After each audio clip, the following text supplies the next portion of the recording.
When I started my business in 2002, it was the dark days of cell phones. They were just starting to become popular. A lot of people started to carry them. A few very brave people cut their landline and just went purely cell. I got my first cell phone just a few months before I started business, and it was the old flip phone. And when I signed up for it, they gave me a number, and when I started the business, that became my business number. And I've had it ever since. It works well for me. But I have come to the realization, thank you, Andy, for the email, that not everyone is in that same situation. A lot of you people who are younger than I, you've always had a cell phone since like junior high, and you're kind of struggling with, do I use my personal cell phone for the business? Great question. Thank you for the email. So I've given this some thought, and I've done some research, and I think I've come up with some good recommendations for you. I'm going to talk about using your cell phone that you have now. I'll also talk about maybe you should get a business cell phone, and another option called Voice over Internet Protocol, or VoIP, VoIP. Hello, my name's Roger Kugler. This is the Working at Woodworking Podcast, where I hopefully can give you some advice, some encouragement to start your own woodworking business, either full or part-time, and to improve your woodworking business once you get it up off the ground. So, do you need your own business phone? Absolutely, you need some type of a business phone.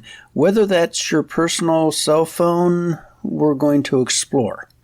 So, number one solution to this problem is go ahead and use your personal cell phone. One of the pros of this option, you already have the cell phone.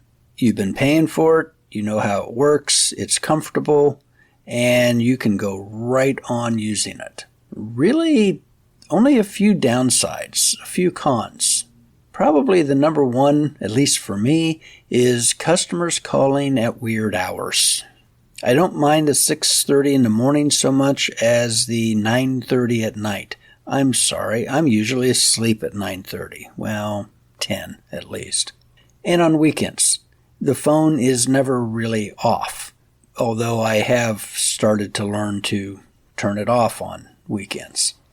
And since I started so early with a cell phone, it's kind of just ingrained that this is my business phone, and if somebody really wants to get a hold of me on a weekend, they know to call my wife, because chances are really good that I'm not going to answer the phone, or at least leave a message, and I might look at it over the weekend and give you a call back. Another disadvantage of using your own cell phone is you might annoy your friends and family. You know, if your mom is calling you Thursday afternoon and you answer with your business greeting, she might be a little offended by that. Or if your old high school buddy calls you up and gets this weird woodworking shop, you may just hang up. You know, it's like, well, no way could that be Ralph. And there goes my cell phone. So that could be a little difficult. However, it also could be a little bit of marketing.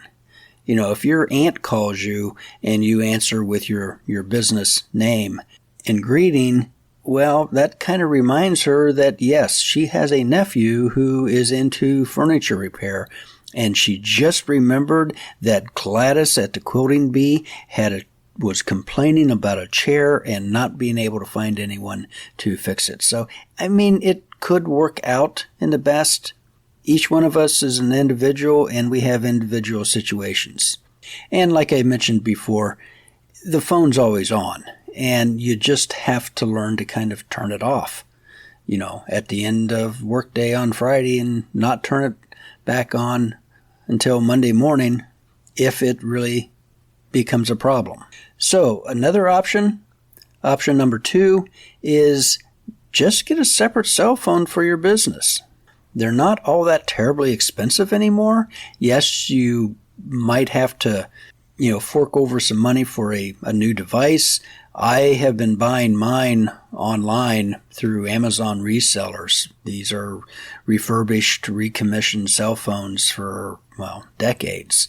And I've had very good luck doing that, and I've not spent a lot of money for cell phones. I'm just not going to spend $1,000 for something that I can lose or drop in a lake.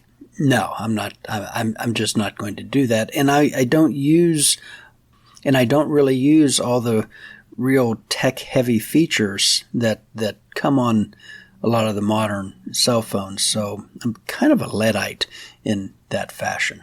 But you'll spend between $10 and $100 monthly, depending on the features in the phone that you get. I would say the average is around $25. And doing a little bit of research on this, since I haven't really bought a new cell phone service in a very long time, I watched a couple YouTube videos. The number 2 search engine in the world, and I have links down below. One of them is the best cell phone plans. That was very eye-opening. They covered some things in here that I hadn't quite thought about. One of the things that they mentioned was that no matter what the advertising you hear says about, new, low, $15 a month unlimited service, with XYZ cell phone service, that may not apply to you. And he referred to a website called Coverage Critic website, and I have the link in the show notes. And it is location based. You type in your zip code and it pops up all of the cell phone systems available in your area. Because just because something is available in Florida doesn't mean that it's available in Vermont. So these really are very localized systems, and it may just not be available to you where you are. So it's good to check out that before you start cruising a bunch of websites and calling people and talking to people. That could save you a considerable amount of money. I looked up my zip code, and what I have is the number 1 availability with the most coverage. So I'm kind of in the same place as I was 20 years ago. Now, one pro of having a second cell phone is you have a new business phone number. It's not your old personal cell phone number. This is Joe's workshop phone number. And now you need to check, but when you get a phone number from one of the cell companies, that is your number. You can take that number and take it to any other provider. They cannot hold it hostage. That was something the FTC settled like 25 years ago. So it would be kind of cool to have your own business phone number. Another advantage of this is your cell phone and your cell phone service, monthly service, is fully deductible. If you remember in the earlier podcast where we were talking about deducting business expense, you can roll your household utilities into your business expense based on the square footage value of your business office, as the tax code refers to it. Here, you would have your own separate business expense called phone service. And you can leave this phone at work. At the end of the workday, Saturday at 7 o'clock, you can just leave it on the workbench, go home, and not look at it until Monday morning. That would be kind of nice. Now, one of the disadvantages of doing this route is you have 2 cell phones. Oh my gosh, I have hard enough time keeping track of 1. 2? I could see if you had a separate building, a separate shop, that You could just leave it on the workbench and totally ignore it and walk into your house and pick up your normal cell phone. But I would almost guess that you're going to end up carrying both cell phones, and that does not sound like fun to me. And it might also be hard on your friends and family trying to get a hold of you. They know that during working hours they would have to call your business number, and they have to learn a new number, and why did Joe do this? And it could get a little awkward. So are there any other solutions? Yes, the Voice over Internet Protocol, or VoIP, that I mentioned earlier. What is it? Well, it's basically the telephone computerized. It uses the internet. That's the VoIP in there. So what you will do when you sign up for one of these services, you'll download an app onto your cell phone, your personal cell phone. So when someone calls you at your business number, the app will open and you accept a call. You'll use your standard business greeting, whatever that may be, and it works just like your cell phone. If you're in the middle of a glue up and you don't want to take a phone call, you can let it go to voicemail. Now, the neat thing about the VoIP is that your voicemail is also sent to your email inbox as an email. So you can click on that, open it up, and you can read the message that the caller left, or click a button and hear the message that the caller left. Works pretty well. There are some systems where you could also have that voicemail message text to you, if that's kind of your thing. And there's just a lot of options. So in addition to handling messages very well, it's also very scalable. If there are other things that you want to do to branch out, some plans have video conferencing, attached to them. There's just all kinds of options. But for most of us, solopreneurs working in the shop by ourselves, you don't need all that much. You need to be able to make phone calls, receive phone calls, and receive voice messages. And one of the other options that you can do is have customized greetings. And this was a little intriguing to me, that at the end of the day, you could press a button and it would switch your standard greeting to like your business hour greetings. Thank you for calling Joe's Workshop. Sorry we can't take your call. Our normal business hours are Monday through Friday, 6 a.m. to 6 p.m. and most days on Saturday, because I don't get a day off, or something to that effect. So what are the cons of VoIP? Well, they can be a little scary, especially to Luddites trying to get this set up. I mean, this is a newfangled space age computerized gadget that, particularly for older people, you might be looking at a little bit of a learning curve here. Now, everyone I talk to assured that it's very easy to set up, and there's excellent tech support available. Toll free, just give us a call and we'll help you, walk you through that. And for most of them, I'm sure that is true. And one of the other con to VoIP I see is it uses the internet.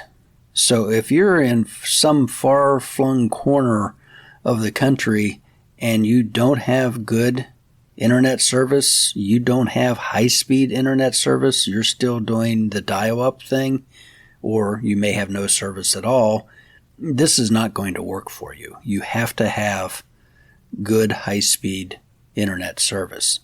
Now, that can come in either the form of a Wi-Fi signal that's coming into your home, your business via cable, or it could be the mobile data that you're using on your cell phone.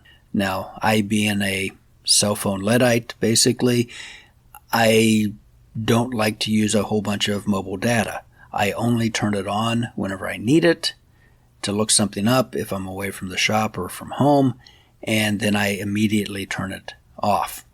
I don't walk around 24/7 with mobile data on.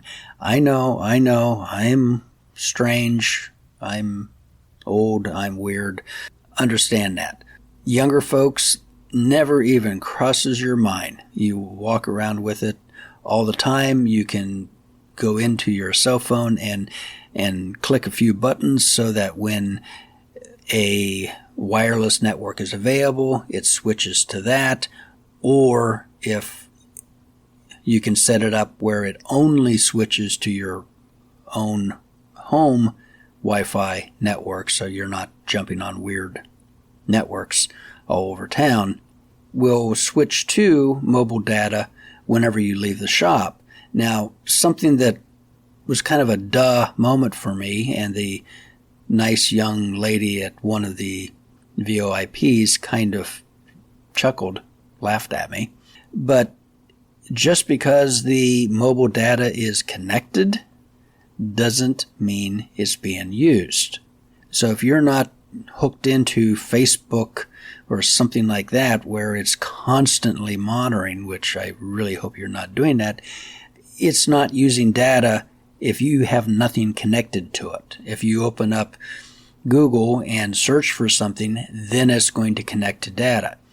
If you get a business phone call, it's going to use data.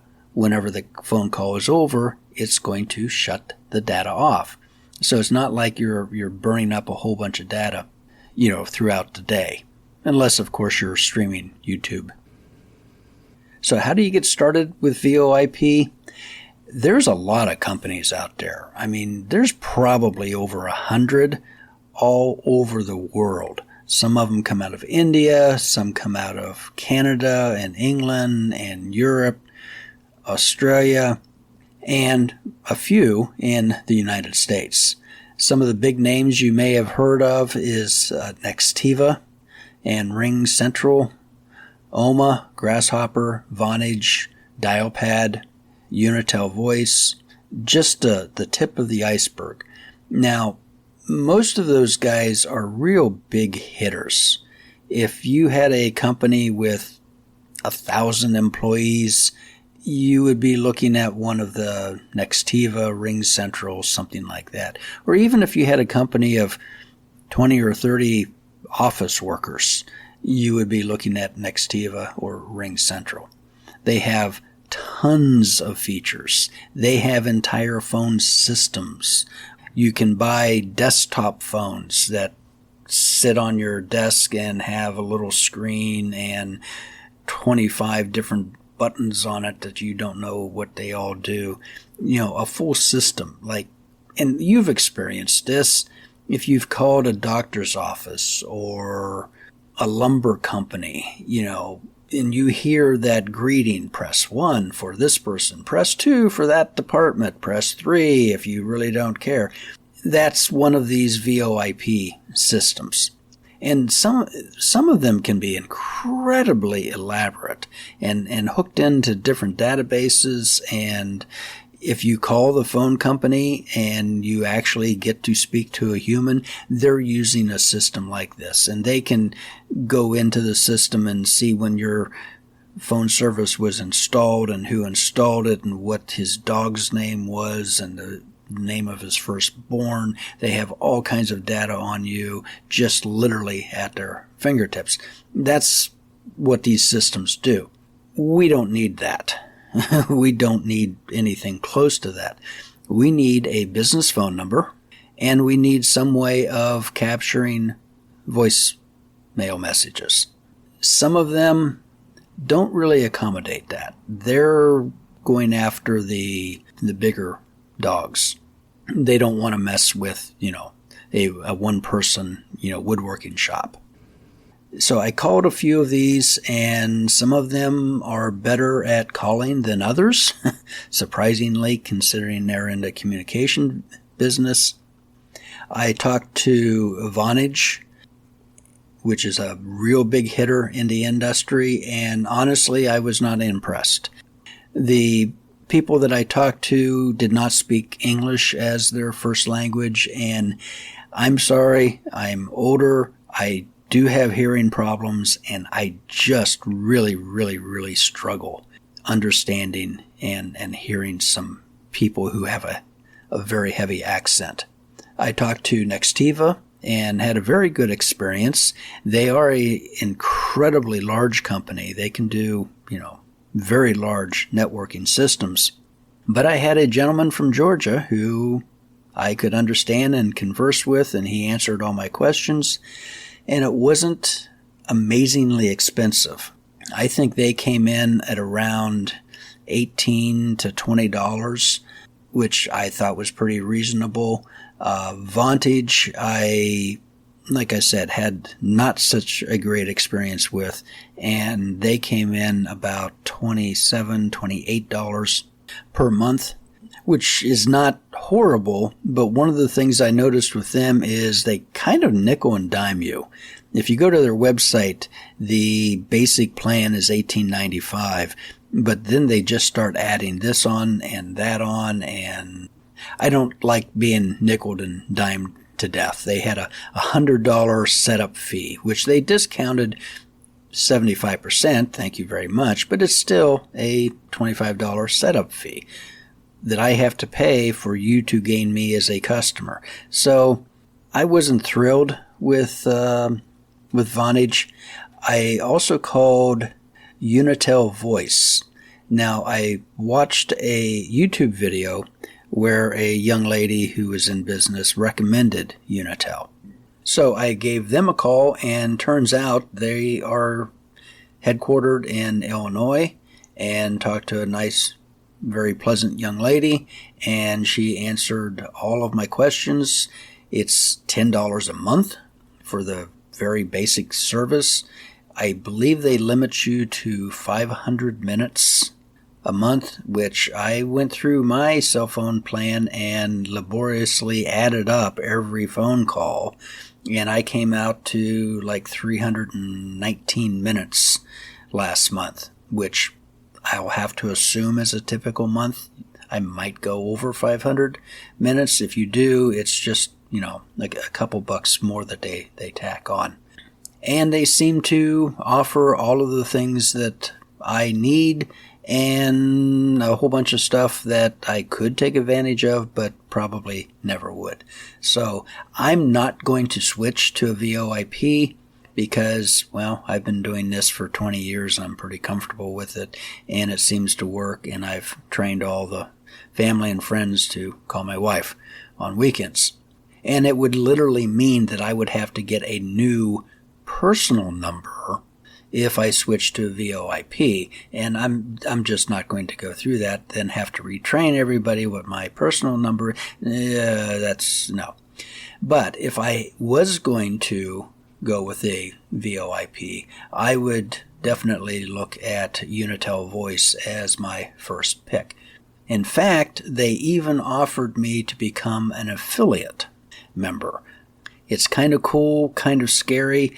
It's weird being an affiliate with having not actually used the product, but like I said, if I was in the market, these are the folks that I would look at first. There is an affiliate link in the show notes. Give it a try. If you've had a horrible experience, please let me know, and I will drop them like a hot potato. So my recommendation for the week would be Cheryl C. Perez, How to Get Business Phone and Email Cheap, on her YouTube channel, and the link is in the show notes. Under Missed Job for the week, I had a very pleasant experience yesterday. A young man was knocking on my door, and I invited him into the shop. Rather a tall guy, so I had to warn him about all the low-hanging dangers that my shop presents. And he had a little medallion of like a pharaoh's head that he needed made. He already had the photo, the picture, the graphic of it, and we got talking. He'd recently graduated from Indiana University with a degree in business management and was working for a local company. Just a nice, solid young man. And he only needed 3 of them. I'm not going to turn him down. And I do a lot of this work for sororities and fraternities. And I decided just to do it right then and get it done with. And we chatted. So I cut these out, and I had to drill, for a lanyard to go through, and gave him a real quick sanding. It took, 20 minutes, maybe a half hour. He just, kind of hung out there in the shop. And when I was done, he was just kind of amazed. He said, "I just watched a master at work." And it's like, I just cut out some of these stupid little Pharaoh head things out of 3/4 Baltic birch. I know, it was scrap. It was expensive. Oh my gosh. That stuff is, if you can even find it, oh yeah, it's over $100, for a 4x8 sheet, if you can find it. Anyway, it was just a kind of a little bit of a wake-up call that we do things and don't even think about it, where other people who are not around this just are amazed and fascinated by what we do. So don't take your skills and your work for granted. It really is impressive and needed. So hang in there. You are doing valuable work. So thank you for tuning in and listening. This podcast continues to grow, much to my amazement. And as always, if you would like to ask me a question or comment, criticism, please send that to Roger at woodworking.com. And I do offer coaching services for those who think it may be needed. And you can support me either on Patreon, or you can buy me a cup of coffee, which is something brand new. And if you think that a VoIP system may work for your company, for your business, go ahead and check out that link in the show notes. It is an affiliate link, and I do get a small finder's fee for that, which helps to support the show. So until next week, happy woodworking.